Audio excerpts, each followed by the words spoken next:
যুদ্ধবিরতির পর বিধ্বস্ত মসজিদগুলোয় প্রথমবার শান্তিতে জুমার নামাজ আদায় করল গাজাবাসী।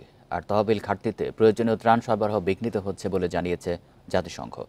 এদিকে জাতিসংঘে রাশিয়ার স্থায়ী প্রতিনিধির অভিযোগ, যুদ্ধে ক্ষতিগ্রস্ত ইউক্রেন ও গাজার শিশুদের মধ্যে পক্ষপাতিত্ব করেছে ইউনিসেফ। 250-টিরও বেশি ডিজাইন অপশন নিয়ে ওয়ালটন স্মার্ট ফ্রিজ, বোঝে আপনার প্রয়োজন। 15 মাসের ইসরায়েলি তাণ্ডবে গাজাকে আর চেনার উপায় নেই। বিমান হামলা ও সামরিক অভিযানে অন্তত 823টি মসজিদ, 3টি গির্জা, 2 শতাধিক সরকারি স্থাপনা এবং 136টি স্কুল বিশ্ববিদ্যালয় ধ্বংস হয়েছে বলে জানিয়েছে ফিলিস্তিন কর্তৃপক্ষ। গাজা এখন এমনই, যতদূর চোখ যায় চারপাশে শুধুই ক্ষতিগ্রস্ত ভবন। সেখানকার 90% অবকাঠামোই পুরোপুরি ধ্বংস হয়েছে।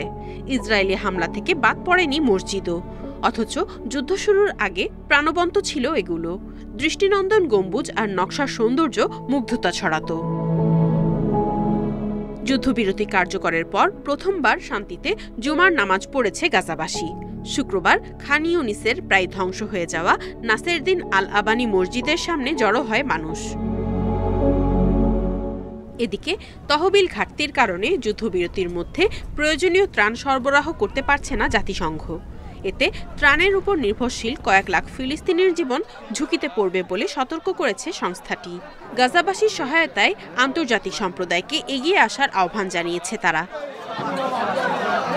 জাতিসংঘের নিরাপত্তা পরিষদের বৈঠকে গাজার শিশুদের নিরাপত্তা, শিক্ষা ও স্বাভাবিকভাবে বেঁচে থাকার অধিকার নিশ্চিতের আহ্বান জানান সংস্থাটির মানবিক সংস্থার প্রধান Tom Fletcher.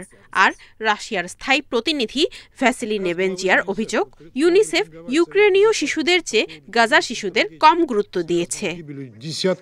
Nadia Tabassum, independent news.